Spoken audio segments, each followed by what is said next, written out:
오늘 말씀의 제목은요, 마리아의 예배, 거룩한 낭비라는 제목입니다. 마리아의 예배, 거룩한 낭비.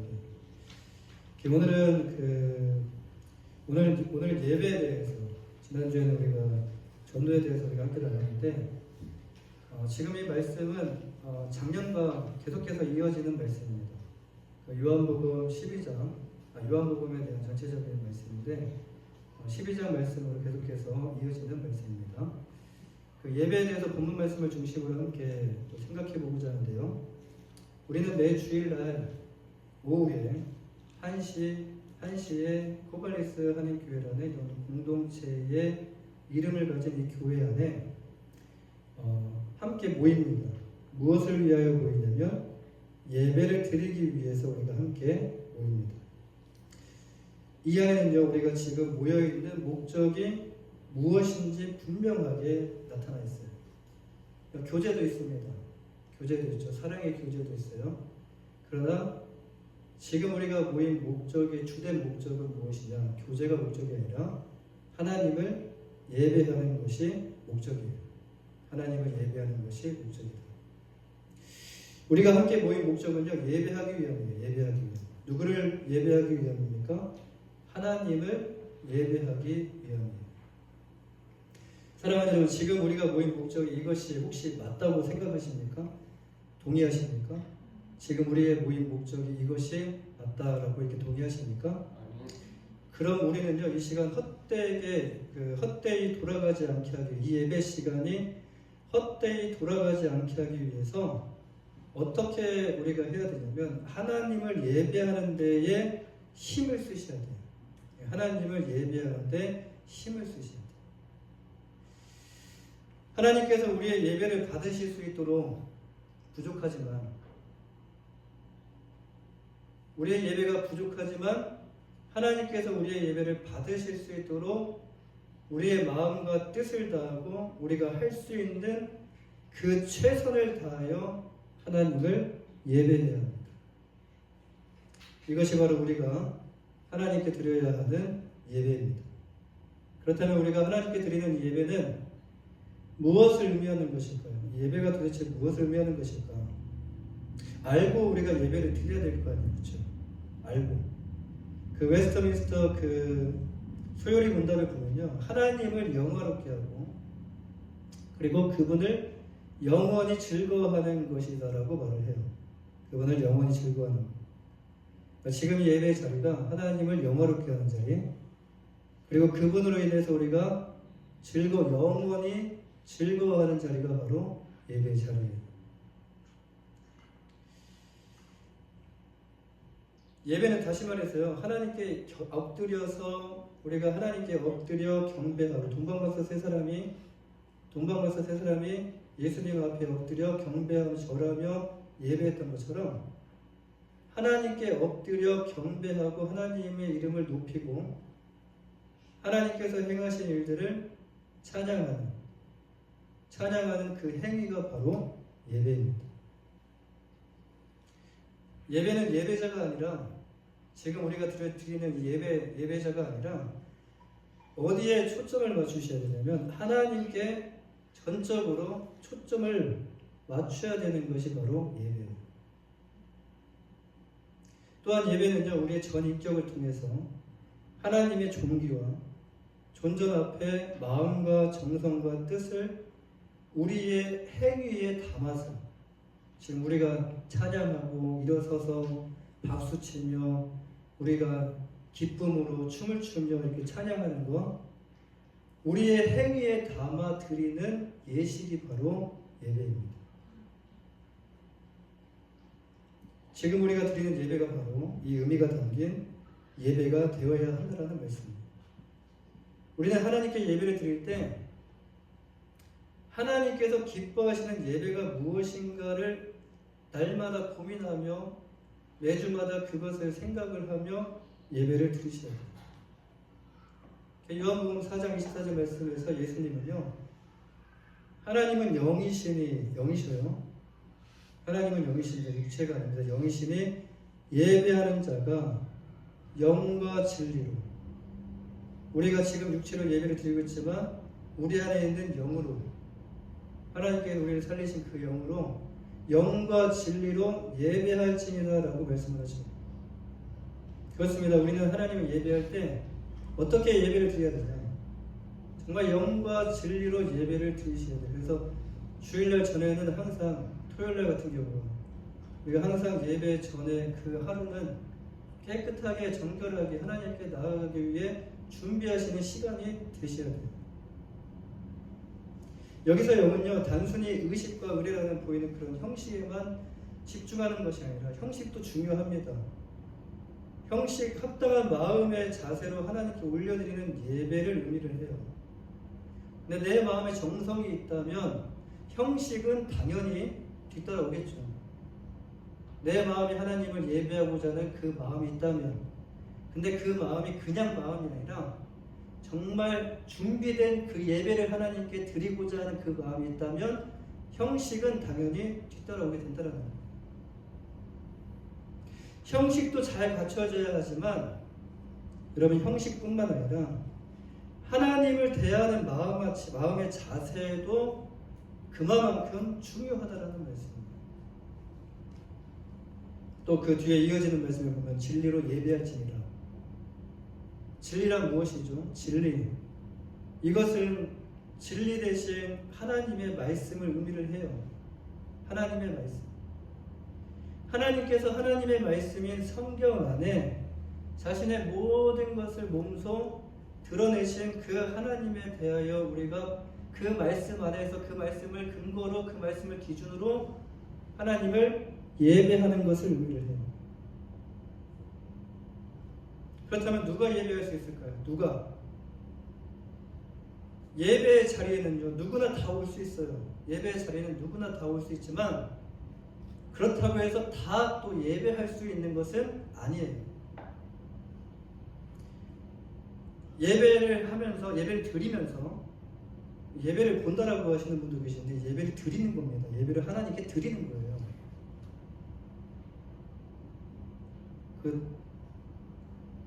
우리는 옆사람을 보면서요 예배의 동작은 따라할 수는 있어요. 뭐 옆사람 박수치니까 같이 박수치고 옆사람 찬양하니까 찬양 모르는 찬양인데도 그냥 따라서 같이 부르고 그리고 함께 자리에 앉으라고 하니까 그거에 대해서 우리가 똑같이 예배 시간에 행동을 할 수 있어요. 그러나 그것이 곧 예배라고 말은 할 수는 없다라는 거예요. 그렇게 했다고 해서 예배가 된다는 건 아니라는 거예요. 예배는 세상이 하는 예배와는 달리 세상의 불상 앞에서 그 자기가 믿는 그 신 앞에서 절하고 예배하는 그런 것과는 달리 하나님과 친밀한 교제가 있는 자리가 바로 예배의 자리예요. 하나님과 만남이 있는 자리예요. 하나님과 사귐이 있는 자리가 바로 예배입니다. 그렇기 때문에 우리 주 예수 그리스도를 믿음으로 구원을 받고 경험을 하시고 그리고 마음속에 성령이 내주하시는 자만이 정말 진정한 예배자로서 하나님 앞에 나아갈 수 있다는 거예요. 오늘 본문에 보시면요 마리아라는 한 여인이 등장해요. 이 여인은 우리가 잘 아는 여인인데 이 여인은 막달라 마리아가 아닙니다. 그냥 베다니 마리아예요. 베다니 마리아. 죽었던 나사로와 마르다의 동생인데요. 오늘 본문 1절 말씀에 보시면 지금 이때가 언제인지 지금 여기 이 장소가 이루어진 장소가 어딘지 때와 장소가 간략하게 기록되어 있어요. 지금 이것은 역사적 사실, 이게 사실적 그 역사다. 이 역사가 사실이다라는 것을 밝혀주는 것인데요. 때는 6월절 엿새정이라고 말씀합니다. 여기서 6월절은 그냥 매년마다 지내는 그런 6월절을 의미하는 것이 아니에요. 오늘 이 6월절은 특별한 6월절입니다. 예수님께서 이제 잡히시고 십자가에 달려 죽으시는 그 6월절을 의미하는데 6월절 엿새 전은 곧 예수님께서 십자가에 달려 죽으시기 전 일주일을 의미를 해요. 이제 12장부터 그 마지막 장까지가 이제 그 일주일 동안 일어난 일들에 대한 기록이에요. 장소는 베단이라고 말씀합니다. 베단이가 어디죠? 베단이는 예수님에게 있어서 특별한 장소였어요. 예수님이 사랑하시던 한 가족이 있었는데 죽었다가 살아난 나사로 그리고 그의 자매 마르다와 마리아의 집이 있는 곳이 바로 베단이에요. 베단이. 지금 이곳에서 무엇이 열리고 있습니까? 2절에 보시면요. 이 집에서 지금 잔치가 열리고 있어요. 잔치. 누구를 위한 잔치라고 말씀하시죠? 나사로의 집에서 지금 예수님을 위한 큰 잔치가 열리고 있는 중이에요. 나사로는 예수님과 함께 식탁에 앉아 있고요. 마르다는 여느 때처럼 묵묵히, 정말 마르다는 묵묵히 음식으로 섬기는 한 여인이에요. 지금 여기뿐만 아니라 다른 곳에도 그 마리아에게 막 뭐라고 하는 그 장면이 있어요. 그런데 그때 그 평범한 그 식사 자리에서 아무도 예상치 못한 일이 일어나게 돼요. 그냥 평범한 그 식사의 자리에서 아무도 예상치 못한 일이 그 안에서 일어나게 돼요. 갑자기 마리아가 식사 중에 조용히 일어나 주님 발 앞에 나아갑니다. 근데 그녀의 손에 뭔가 들려져 있어요. 그냥 나아가는 것이 아니라 지금 그녀의 손에는요, 순전한 나드 향유 한 근이 들려있는데 그 향유에 대해서 요한 사도는 지금 뭐라고 표현을 하냐면 지극히 비싼 향유라라고 표현을 해요. 지극히 비싼 향유다. 이것은 단순히 비싼 것을 의미하는 것이 아닙니다. 이것은 헬라어로 폴리티무인데요. 폴리티무. 대단히 값비싼, 극히 귀한이라는 의미를 가지고 있어요. 극히 귀한. 이 표현 속에는 그 향유가 얼마나 희소한 것이었는지, 얼마나 순수하고 섞임이 없는 것인지, 그리고 그것을 손에 넣기까지가 얼마나 큰 대가가 필요했는지를 함께 담겨 있다는 거예요. 지극히 비싼 이 향유 하나가. 이는 단순한 물건의 가치를 넘어서요, 예배에 담긴 정말 헌신과 희생의 그 깊이를 드러내고 있는 것이 바로 이 향유예요. 이후의 말씀을 보면요, 이 향유가 얼마의 가치가 있는지 알 수 있는 구절이 나오는데요. 본문 5절 말씀에 보시면 300데나리온이라고 나와요. 300데나리온. 여기서 300데나리온은요, 오늘날로 계산하면 얼마 정도 될까요? 그 당시에 그 노동자의 하루 품삯이 1데나리온이었어요. 1데나리온. 근데 여기서 300데나리온이라고 하죠. 그러면 안식일을 빼고 그리고 절기를 뺐을 때 제외하면 대략 300일 정도가 나오는데 그 300일 노동하는데 이것은 약 그녀의 그 1년, 그 노동자의 1년치 연봉을 의미를 한다는 거예요. 그 하나가. 사람마다 연봉이 다 다르죠. 어떤 사람은 뭐 3만 불, 어떤 사람은 5만 불, 어떤 사람은 10만 불, 15만 불, 20만 불의 사람도 있어요. 오늘날 하루 일당이 150불이라고 한다면 하루 일당이 1년에 버는 돈이 약 4만 5천 불이에요. 근데 이것을 하나로 환산을 하게 되면 약 6,500만 원 정도가 나온다는 거예요. 여기서 마리아가 드린 향유는 그냥 커피 몇 잔 값이 아니었더라는 거예요. 이것은 연봉 하나를 통째로 예수님께 쏟아부은 예배였더라는 거예요. 그런데 마리아의 예배는 여기서 멈추지 않습니다.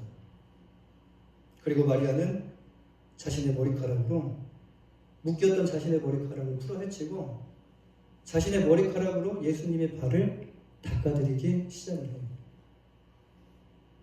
여기서 머리카락으로 발을 닦아드린다는 것은 주변에 예수님의 발을 막 향유가 지금 막 흘러내리고 있고 그러니까 갑자기 당황스러워서 자기가 준비를 못해서 주변에 보니까 수건이 없어서 예수님의 발을 닦을 수건이 없어서 급하게 취한 행동이 아닙니다. 계획된 행동이었어요. 유대 사회에서 여인의 머리카락은요, 단순한 외모가 아니라 그 머리카락에는 정절과 순결의 의미가 담겨져 있어요. 유대율법 전통 그 미슈나에 보면요, 여인이 공공장소에서 머리를 풀어 헤치면은 수치스러운 행위로 간주되었다라고 기록이 되어 있어요. 지금 이 행위는 지금 예수님과 독대를 하면서 식사의 자리에서 지금 머리를 풀어헤친 자리가 아니라 지금 사람들이 많이 모여있는 상태에서 공공의 장소에서 머리를 풀어헤치는 겁니다.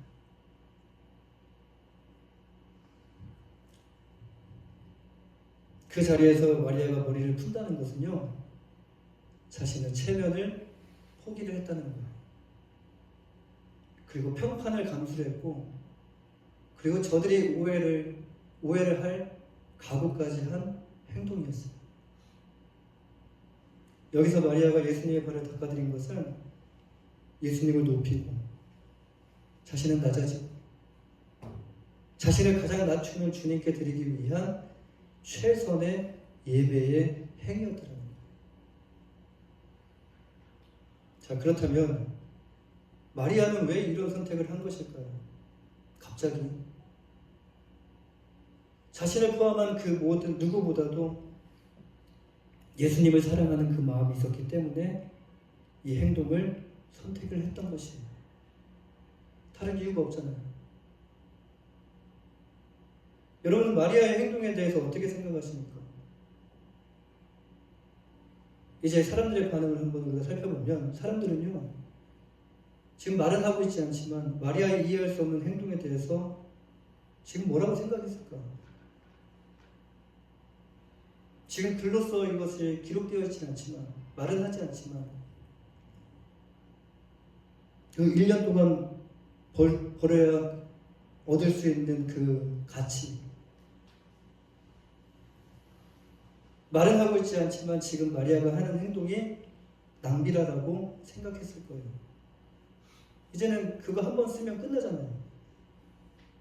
깨트려서 부어지면 끝나는 거잖아요.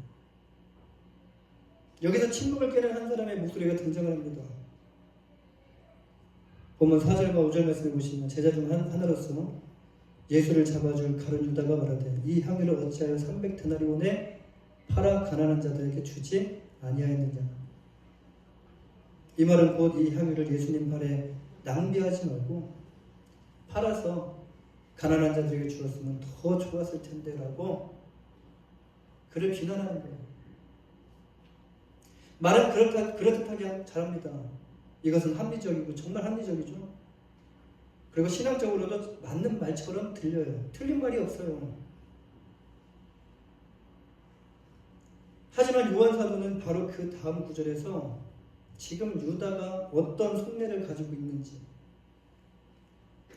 유다의 속내가 무엇인지 밝히는데요. 본문 6절 말씀해 보시면 이렇게 말하면 가난한 자들을 생각함이 아니요 그는 도둑이라 돈깨를 맞고 거기 넣는 것을 훔쳐 가미로다. 유다가 어떤 사람이라고 말합니까? 그는 가난한 자를 생각하는 것이 아니라 그는 도둑이다. 돈을 훔쳐갈 기회를 엿보는 도둑이다라고 말을 해요. 이때 예수님은요, 지금 마리아가 자신에게 하는 행위에 대해서 이렇게 말씀하시죠. 7절 말씀에 예수께서 이르시되 그를 가만두어 나의 장례할 날을 위하여 그것을 간직하게 하라. 마리아를 그만 괴롭히라고 말씀하셔요. 마리아를 그만 괴롭히라. 이것이 곧 나의 장례를 위한 것이다라고 말씀하시고 곧 치르게 될 장례를 위한 것이다. 마리아의 예배는 여러분 모두에게 박수받지 못했습니다. 그의 행동에 대해서 사람들은 왜 이렇게 낭비하나요? 저 향유를 더 효율적으로 쓸 수 있는 방법이 있지 않냐?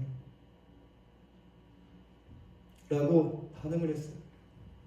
유다는 가난한 자에 대해서 말했지만 여러분 실상은 자기 이익이 목적이었어요. 사람들이 보기에 이것은 헛되게 버려지는 낭비다라고 생각을 했다는 거예요.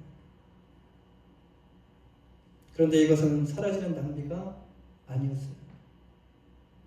거룩한 낭비였습니다. 낭비긴 낭비지만 거룩한 낭비였다는 거예요. 예수님께 영원히 기억되는 거룩한 예배였을 뿐만 아니라 지금까지 말씀으로 기록되어 전해지는 거룩한 낭비였어요. 여러분, 거룩한 낭비란 무엇이라고 생각하시죠? 예수님께 가장 좋은 것을 가장 먼저 드리는 예배가 바로 거룩한 낭비예요. 지금 우리가 드려지는 예배, 정성껏 가장 좋은 것을 가장 먼저 하나님께 드려지는 예배, 이 예배가 세상에 보기에는 낭비처럼 보이지만 이 예배는 거룩한 낭비라는 거예요. 이제 성경에서 우리에게로 시선을 돌려서 이 말씀을 우리의 삶 가운데 적용해 보기를 원하는데요. 우리는 지금 하나님께 드리는 예배를 어떻게 드리고 있는지를 우리가 한번 생각해 봤으면 좋겠어요. 우리는 하나님 앞에 계산하며 하나님께 예배를 드리고 있는가? 한 달 예배 잘 드렸으니까 오늘 한 주 빠지는 건 괜찮겠지? 이런 계산. 뭔가 하나님 앞에 나아갈 때 내가 맨날 일찍 나갔으니까 오늘은 조금 늦어도 괜찮겠지라는 이런 계산.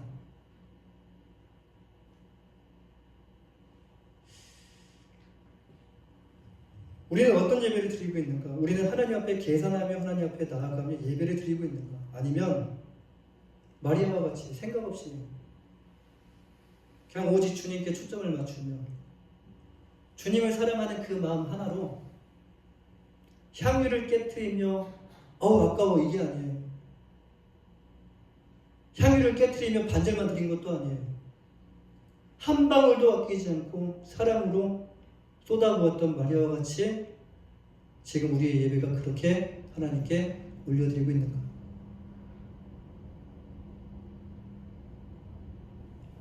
마리아의 고백은요, 남아있으면 다 드리겠다는 것이 아니에요. 주님, 먼저 내가 쓸 거 다 쓰고요. 주님, 내가 먼저 할 거 다 하고요. 시간이 남으면 하나님께 드리겠다는 것이 아니었어요. 지금 자신이 가지고 있는 향유옥합을 깨트림을 통해서 지금 주님께, 나중에도 아니에요. 지금 주님께 나의 전부를 드립니다라고 고백하고 있는 거예요. 사랑하는 여러분, 우리가 우리의 전부를 주님께 드리는 것을 생각하기 전에 예수님이 우리를 위해 무엇을 하셨는가에 대해서 우리가 먼저 생각해 보기를 원해요.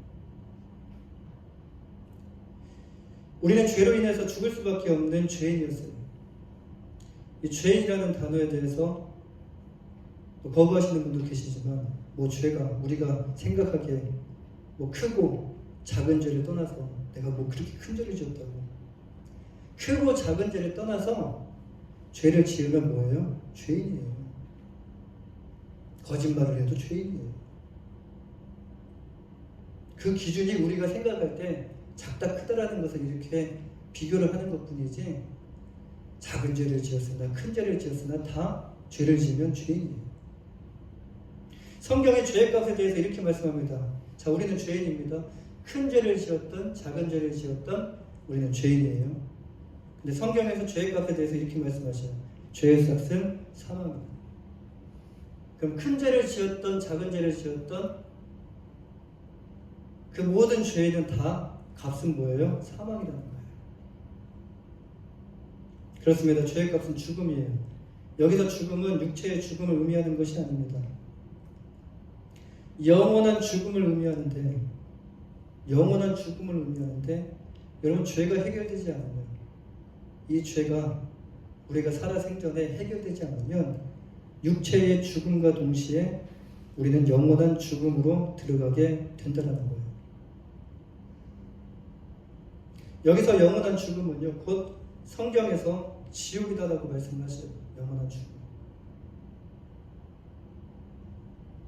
죄가 해결되지 않고 죽게 되면요, 그 죄를 우리 자신이 책임져야 하는데, 그 책임을 가지고 영원한 죽음, 지옥에 던져지게 된다는 거예요.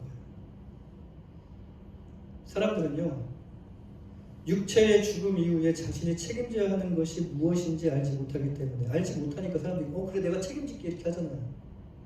내가 다 책임질게. 뭘 책임져? 이거 안 되면 어떻게 해? 그러면은 책임도 못 지면서 내가 책임질게. 나중에 그게 안 됐어요. 그러면 보이지도 않아요. 어디 도망가는지 몰라요. 그리고 나중에 그 사람한테 책임을 물으면 내가 언제 그랬냐고 그래요. 그 책임을 가지고 영원한 죽음에 던져지게 되는데, 여러분, 육체의 죽음 이후에 자신이 책임져야 하는 것이 무엇인지 알지 못하기 때문에, 그 지옥이라는 것이, 그 영원한 죽음이라는 것이 무엇인지 알지 못하기 때문에. 지옥? 자존심은 있어가지고, 그렇죠? 지옥 그까짓 거? 죽어서 내가 책임지면 되지라고 말을 해요. 자존심이 버리지 못해서, 그 하나 자존심 때문에 지옥 그까짓 것 내가 죽어서 책임지면 될 거 아니야 라고 이렇게 말을 해요.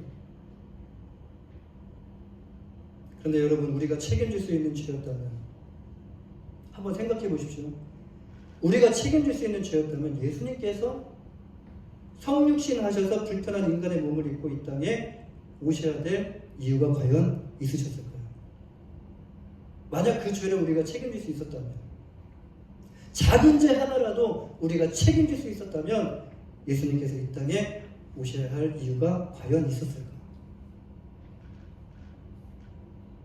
예수님께서 이 땅에 성육신 하셔서 육체의 몸을 입고 오신 이유가 무엇이죠? 우리 한번 생각해 보시길 바라요. 예수님이 왜 오셨는가? 예수님은 육체의 죽음을 해결하기 위해 오신 것이 아니에요. 만약 그랬다면 예수님은 십자가의 고통 가운데서 죽지 않으셨을 거예요. 고통을 다 당하셨잖아요. 아시잖아요. 그 고통이 얼마나 끔찍한지 다 아시잖아요. 근데 그 고통을 굳이 당할 필요가 있으셨을까요? 육체의 죽음을 해결하기 위해 오셨다면? 예수님은 우리가 책임질 수 없는 죄를 대신 짊어지시고 십자가에 달려 죽으셨다는 거예요. 우리가 해결할 수 없는, 우리가 생각하는 그 작은 죄, 근데 그 작은 죄조차도 우리가 해결할 수가 없어서 그 죄를 위해서, 그 죄를 대신 짊어지시고 십자가에 달려 죽으시기 위해서 오셨다는 거예요. 그리고 영원한 죽음을 해결해 주시기 위해 우리를 대신하여 죽으셨어요. 십자가에서 흘리신 피값으로 예수님께서 우리를 사셨고, 그리고 우리를 하나님 자녀로서 다시 회복하여 주셨고, 그리고 우리를 성전 삼아 주셨어요. 어떻게 우리가 성전이 될 수가 있어요? 거룩할 전이 될 수가 있어요. 어떻게? 그러나 예수의 이름으로, 예수 그리스도의 보혈의 피로 우리를 거룩한 전으로 삼으셨어요. 예수님이 우리를 위해 하신 일이 무엇입니까? 우리가 하나님을 선택한 것이 아니라 하나님께서 우리를 먼저 선택하여 주셨고, 우리가 하나님을 사랑한 것이 아니에요. 하나님께서 우리를 먼저 사랑해 주셨어요. 사랑하는 여러분, 오늘 마리아는요, 예수님의 발 앞에 자신의 인생의 전부라고 할 수 있는 향유옥합을 깨뜨리면서 예배를 드렸어요.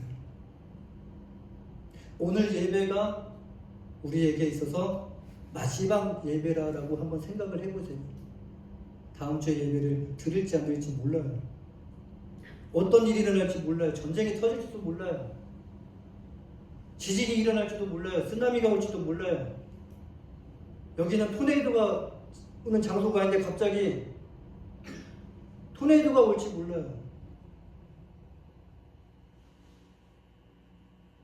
오늘이 마지막 예배다. 그 심정으로 자신이 할 수 있는 최선의 예배로 하나님께 올려드렸습니다. 마리아가 알았을까요? 예수님께서 6일 후에 십자가에 달려 죽으실 것을 마리아가 알았을까요? 몰랐죠.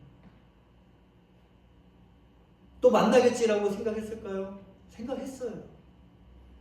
그런 일을 당하실 거라는 것은 전혀 생각하지 못했어요.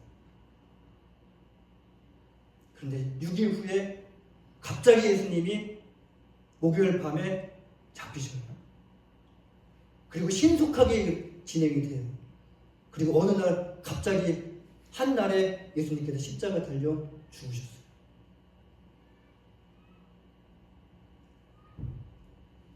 사람들이 보기에는 낭비였습니다. 그런데 예수님께는 영원히 기억되는 예배였어요. 지금 우리의 예배가 다른 그 어떤 사람들에게 기억되는 예배가 아니라 예수님께 영원히 기억되는 그 예배가 되어야 될 줄 믿습니다. 예배는 남는 것을 드리는 것이 아닙니다. 손님 대접하는데도 남는 것을 손님 대접하시는 분들도 계셔요. 근데 예수님께 남는 것을 드리는 것이 아니에요. 마리아와 같이 우리의 전부를 내어드리는 것이 바로 예배입니다. 여러분에게 하나님은 어떤 분이십니까? 또한 지금 우리는 하나님께 어떤 예배를 드리고 있습니까? 마리아와 같이 매주 예배를 드릴 때마다 우리의 예배가 최선의 것으로 오늘이 마지막 예배다. 정말 중국의 그 지하 감옥에 언제 붙잡힐지 모르는 그런 상황. 지금 우리의 상황은 그런 상황이 아니지만 지금 오늘 내가 드려지는 예배가 마지막 예배다. 매주 예배를 드릴 때마다 마리아와 같이 우리의 예배가 최선의 것으로 하나님께 향기롭게 올려드리는 예배가 되어야 될 줄 믿습니다. 그럼 우리는 이제 어떻게 해야 될까요? 어떻게 해야 되죠? 최선을 다하셔야 돼요. 할렐루야. 최선을 다하셔야 돼요. 지금도 잠을 깨셔야 돼요. 최선을 다하셔서 예배에 늦지 않도록 최선을 다하셔야 돼요. 예배에 늦지 않도록 최선을 다하시는 게 그게 기본입니다. 근데 가장 쉬우면서도 가장 힘든 게 그거예요. 최선을 다해서 예배에 늦지 않도록 예배에 10분 전에 올 수 있도록 10분 전에 와서 준비하며 최선의 예배를 하나님께 드릴 수 있도록 내가 내 자신을 먼저 준비하는 시간. 우리는 예배를 위해 최선을 다해 준비해야 될 줄 믿습니다. 예배에 관련된 모든 것에 최선을 다하셔야 돼요. 지금 이 예배는요, 보이지 않지만 살아계신 하나님께서 함께 하시는 예배, 그리고 살아계신 하나님께서 지금 보좌에 앉아 계시는 예배, 그리고 살아계신 하나님께 올려드리는 예배. 마음과 뜻을 다할 뿐 아니라 예배드리는 자세와 태도에 대해서도 최선을 다해야 될 줄 믿습니다. 최고의 하나님께 어떤 예배를 올려드리셔야 돼요? 최고의 하나님께 최선의 예배를, 최고의 하나님께 최선의 예배를 올려드리는 여러분, 2026년도에 삶이 되시기를 주님의 이름으로 간절히 축원합니다. 기도하겠습니다. 하나님 감사합니다.